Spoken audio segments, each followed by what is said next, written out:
ओम नमो भगवते वासुदेवाय। स्वागत है आप सभी का हमारे चैनल पर। आज के इस वीडियो में आप सुनेंगे श्री सत्यनारायण व्रत की कथा। पूर्णिमा के दिन किया जाने वाला श्री सत्यनारायण का व्रत सभी प्रकार की मनोकामनाओं को पूर्ण करने वाला है। अगर व्रत नहीं भी कर सकते तो भी कथा तो अवश्य सुननी चाहिए। कथा सुनने मात्र से ही भगवान श्री सत्यनारायण की कृपा प्राप्त होती है और सभी प्रकार के कष्ट दूर होकर जीवन में सुख और शांति की स्थापना होती है। तो आइए शुरू करते हैं श्री सत्यनारायण व्रत की कथा। लेकिन कथा आरंभ करने से पहले आपसे एक ही आग्रह है, अगर अभी तक आपने चैनल को सब्सक्राइब नहीं किया है, पहली बार चैनल पर आए हैं तो चैनल को सब्सक्राइब करके बेल आइकन पर क्लिक कर लीजिए और अगर कथा पसंद आती है तो लाइक करके औरों को भी शेयर करिए। तो आइए शुरू करते हैं श्री सत्यनारायण व्रत की कथा। बोलिए सत्यनारायण भगवान की जय। श्री सत्यनारायण व्रत कथा। प्रथम अध्याय। एक समय नैमिषारण्य तीर्थ में शौनक आदि 88,000 ऋषियों ने श्री सूत जी से पूछा, हे प्रभु, इस कलयुग में वेद विद्या रहित मनुष्यों को प्रभु भक्ति किस प्रकार मिलेगी तथा उनका उद्धार कैसे होगा? इसलिए हे मुनि श्रेष्ठ, कोई ऐसा तप कहिए जिससे थोड़े समय में पुण्य प्राप्त हो और मनवांछित फल मिले। वह कथा सुनने की हमारी इच्छा है। सर्वशास्त्र ज्ञाता श्री सूत जी बोले, हे वैष्णवों में पूज्य, आप सबने सर्व प्राणियों के हित की बात पूछी है। अब मैं उस श्रेष्ठ व्रत को आप लोगों से कहूँगा जिस व्रत को नारद जी ने लक्ष्मी नारायण से पूछा था और श्री लक्ष्मीपति ने मुनि श्रेष्ठ नारद से कहा था। सो ध्यानपूर्वक सुनो। एक समय योगी राज नारद जी दूसरों के हित की इच्छा से अनेक लोकों में घूमते हुए मृत्यु लोक में आ पहुँचे।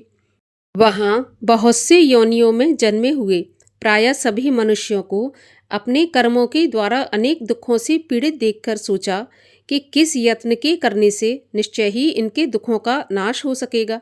ऐसा मन में सोचकर विष्णु लोक को गए।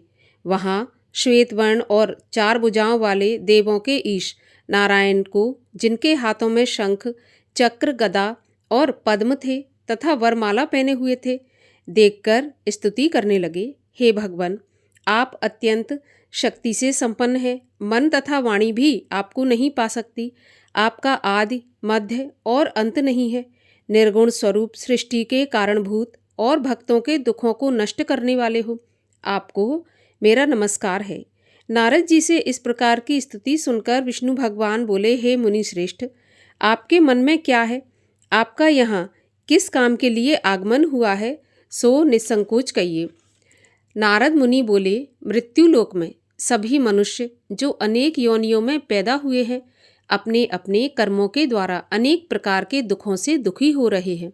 हे नाथ, मुझ पर दया रखते हुए ये बताइए कि उन मनुष्यों के सब दुख थोड़े से ही प्रयत्न से कैसे दूर हो सकते हैं? तब श्री भगवान बोले, नारद, मनुष्यों की भलाई के लिए तुमने बहुत अच्छी बात पूछी है। जिस काम के करने से मनुष्य मोह से छूट जाता है वह मैं तुम्हें बताता हूँ। सुनो, बहुत पुण्य देने वाला स्वर्ग तथा मनुष्य लोक दोनों में दुर्लभ एक उत्तम व्रत है। आज मैं प्रेमवश होकर तुमसे कहता हूँ। श्री सत्यनारायण का यह व्रत अच्छी तरह विधान पूर्वक करके मनुष्य तुरंत ही यहाँ सुख भोग कर मरने के बाद मोक्ष को प्राप्त होता है। श्री भगवान के वचन सुनकर नारद बोले, उस व्रत का क्या फल है, क्या विधान है और किसने ये व्रत किया और किस दिन यह व्रत करना चाहिए, सो आप मुझे विस्तार से कहिए।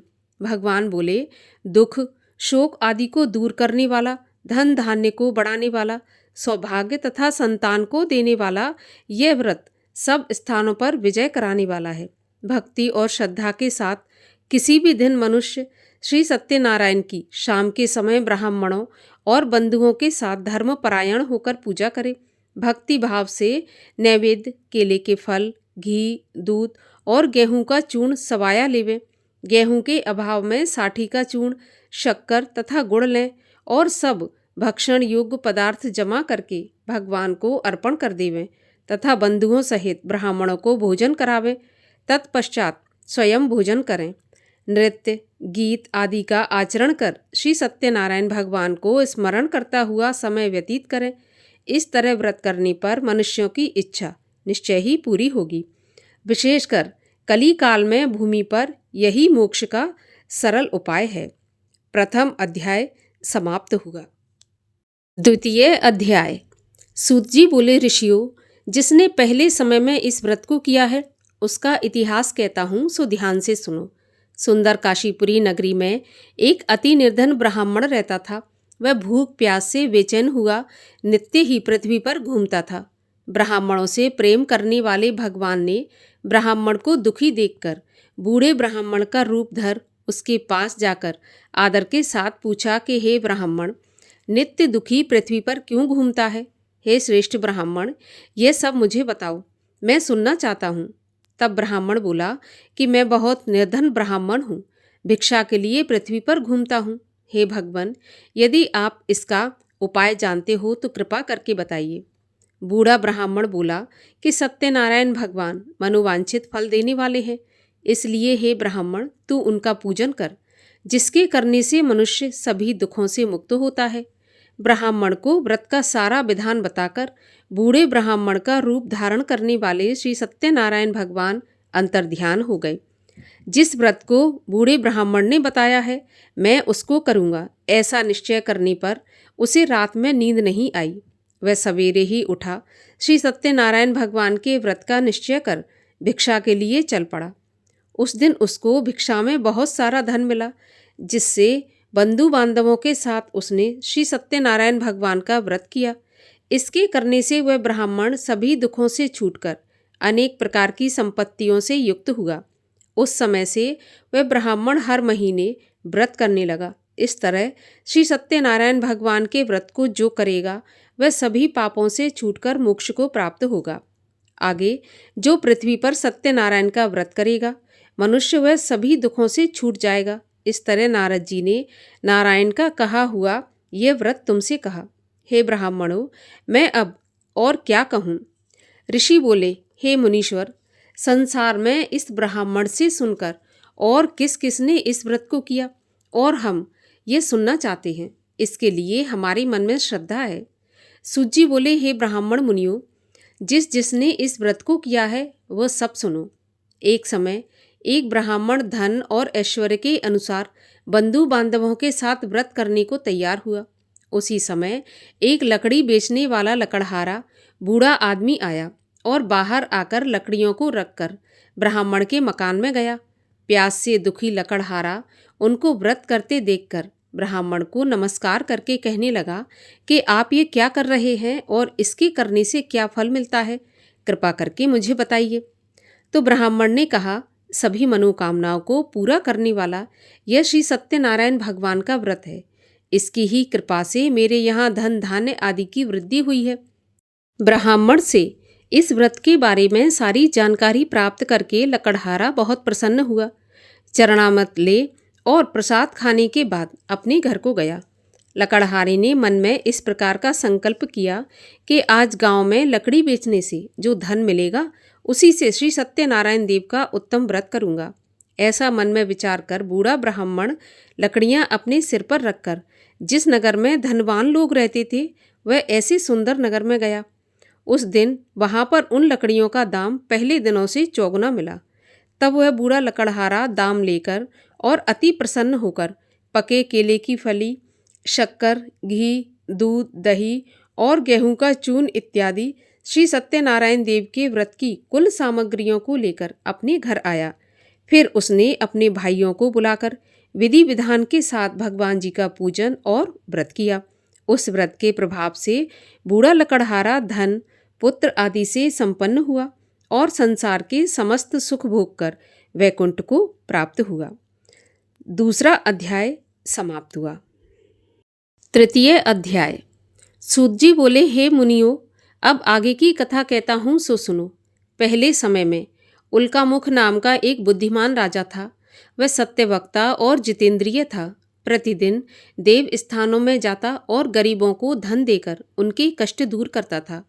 उसकी पत्नी कमल के समान मुख वाली और सती साध्वी थी। भद्रशिला नदी के तट पर उन दोनों ने श्री सत्यनारायण देव का व्रत किया। उस समय में वहाँ एक साधु वैश्य आया। उसके पास व्यापार के लिए बहुत सा धन था। वह नाव को किनारे पर ठहराकर राजा के पास गया और राजा को व्रत करते हुए देखकर विनम्रता से पूछने लगा कि हे राजन, भक्ति युक्त चित्त से आप यह क्या कर रहे हैं? मेरी सुनने की इच्छा है, सो यह आप मुझे बताइए। राजा बोला, हे साधु, अपने बांधवों के साथ पुत्र आदि की प्राप्ति के लिए यह महाशक्तिवान श्री सत्यनारायण भगवान का व्रत और पूजन किया जा रहा है। राजा के वचन सुनकर साधु आदर के साथ बोला, हे राजन, मुझे इसका विधान बताएं। मैं भी आपके कथन के अनुसार इस व्रत को करूँगा, क्योंकि मेरे भी कोई संतान नहीं है और इससे निश्चय ही मुझे संतान की प्राप्ति होगी। राजा से सारा विधान सुन व्यापार से निवृत्त हो वह आनंद के साथ अपने घर गया। साधु ने अपनी स्त्री से संतान देने वाले उस उत्तम व्रत का समाचार सुनाया और कहा कि जब मेरी संतान होगी तब मैं इस व्रत को करूँगा। साधु ने ऐसे वचन अपनी स्त्री लीलावती से कहे।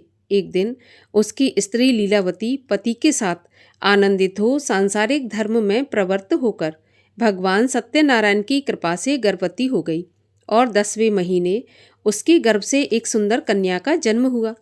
दिनों दिन वह कन्या इस तरह बढ़ने लगी जैसे कि शुक्ल पक्ष का चंद्रमा बढ़ता है। कन्या का नाम कलावती रखा गया। तब लीलावती ने बड़े ही मीठे शब्दों में अपने पति से कहा कि हे नाथ, आपने जो संकल्प किया था कि भगवान का व्रत करूँगा, अब आप उसे करिए। साधु बोला, हे प्रिय, मैं इस व्रत को कलावती के विवाह पर करूँगा। इस प्रकार अपनी पत्नी को आश्वासन देकर वह नगर को चला गया। कलावती पिता के घर में बड़ी हो गई। साधु ने जब नगर में सखियों के साथ अपनी पुत्री को खेलते देखा तो तुरंत ही दूत बुलाकर कहा कि मेरी पुत्री के लिए कोई सुयोग्य वर देखकर लाओ।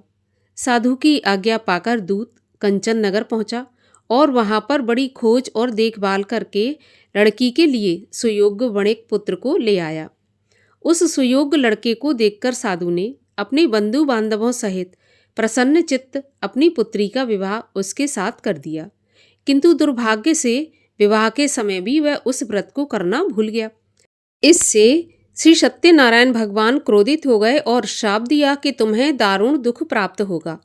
अपने कार्य में कुशल साधु बनिया अपने दामाद सहित समुद्र के पास स्थित रत्नपुर नगर में गया और वहां दोनों ससुर दामाद चंद्रकेतु राजा के उस नगर में व्यापार करने लगे। एक दिन भगवान श्री सत्यनारायण की माया से प्रेरित कोई चोर राजा का धन चुराकर भागा जा रहा था, किंतु अपने पीछे राजा के दूतों को आता देखकर चोर ने घबराकर भागते हुए राजा के धन को वहीं पर चुपचाप रख दिया जहां वे दोनों ससुर जमाई ठहरे हुए थे। जब दूतों ने उस साधु वैश्य के पास राजा के धन को रखा देखा तो वे दोनों को बांधकर ले गए और बड़ी प्रसन्नता से दौड़ते हुए राजा के पास जाकर बोले, महाराज, ये 2 चोर हम पकड़कर लाए हैं। इन्हें देखकर आप आज्ञा दें कि इनके साथ क्या करें। तब राजा की आज्ञा से उनको कठिन कारावास में डाल दिया गया और उनका सारा धन छीन लिया। श्री सत्यनारायण भगवान के श्राप द्वारा उनकी पत्नी भी घर पर बहुत दुखी हुई और घर पर जो कुछ धन रखा था उसे चोर चुरा कर ले गए। शारीरिक और मानसिक पीड़ा तथा भूख प्यास से अति दुखी हो अन्न की चिंता में कलावती एक ब्राह्मण के घर गई। वहां उसने श्री सत्यनारायण भगवान का व्रत होते देखा। फिर कथा सुनी और प्रसाद ग्रहण करके रात को घर आई तो माता ने कलावती से पूछा, पुत्री, तुम इतनी देर तक कहाँ थी? कलावती बोली, माँ, मैंने एक ब्राह्मण के घर श्री सत्यनारायण भगवान का व्रत होते देखा है। कन्या के वचन सुनकर लीलावती भगवान के पूजन की तैयारी करने लगी। लीलावती ने परिवार और बंधुओं के सहित श्री सत्यनारायण भगवान का पूजन किया और वह वर मांगा कि मेरे पति और दामाद शीघ्र ही घर आ जाएं। साथ ही प्रार्थना की कि हम सबका अपराध क्षमा करो। श्री सत्यनारायण भगवान इस व्रत से संतुष्ट हो गए और राजा चंद्रकेतु को स्वप्न में दिखाई दिए और कहा, राजन, दोनों वैश्य को प्रातः ही छोड़ देना और उनका सारा धन जो तुमने ग्रहण किया है उन्हें वापस दे देना, नहीं तो तेरा राज्य, धन, पुत्र आदि सब नष्ट कर दूंगा। राजा से ऐसा वचन कहकर भगवान अंतर ध्यान हो गए। प्रातःकाल राजा चंद्रकेतु ने सभा में अपना स्वप्न सुनाया फिर दोनों बड़े पुत्रों को कैद से मुक्त करके सभा में बुलाया। दोनों ने आते ही राजा को नमस्कार किया। राजा मीठे वचनों से बोला, हे महानुभावों, भावी वर्ष ऐसा कठिन दुख प्राप्त हुआ है, अब तुम्हें कोई भय नहीं। ऐसा कहकर राजा ने उनको नए नए वस्त्र आभूषण पहनाए और उनका जितना धन लिया था उससे दुगना धन देकर आदर के सहित उनको विदा किया।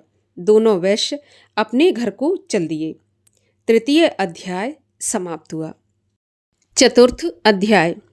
सूत जी बोले, वैश्य ने मंगलाचार करके यात्रा आरंभ की और अपने नगर को चला। उनके थोड़े दूर निकलने पर दंडी वेशधारी श्री सत्यनारायण देव ने उनसे पूछा, हे साधु, तेरी नाव में क्या है? अभिमानी वणिक हंसता हुआ बोला, दंडी, आप क्यों पूछ रहे हो? क्या धन लेने की इच्छा है? मेरी नाव में तो बेल और पत्ते भरे हैं। वैश्य का कठोर वचन सुनकर भगवान ने कहा, तुम्हारा वचन सत्य हो। दंडी ऐसा कहकर वहां से चले गए और कुछ दूर जाकर समुद्र के किनारे बैठ गए। दंडी के जाने पर वैश्य ने नित्य क्रिया करने के बाद नाव को ऊंची उठी देखकर अचंबा किया और नाव में बेल आदि देखकर मूर्छित होकर जमीन पर गिर पड़ा। फिर मूर्छा खुलने पर अत्यंत शोक करने लगा। तब उसका दामाद बोला कि आप शोक न करें, यह दंडी का श्राप है, अतः उनकी शरण में चलना चाहिए, तभी हमारी मनोकामना पूरी होगी। दामाद के वचन सुनकर वह दंडी के पास पहुंचा और अत्यंत भक्ति भाव से नमस्कार करके बोला, मैंने जो आपसे असत्य वचन कहे थे उसको आप क्षमा करें। ऐसा कहकर महान शोकातुर हो रोने लगा।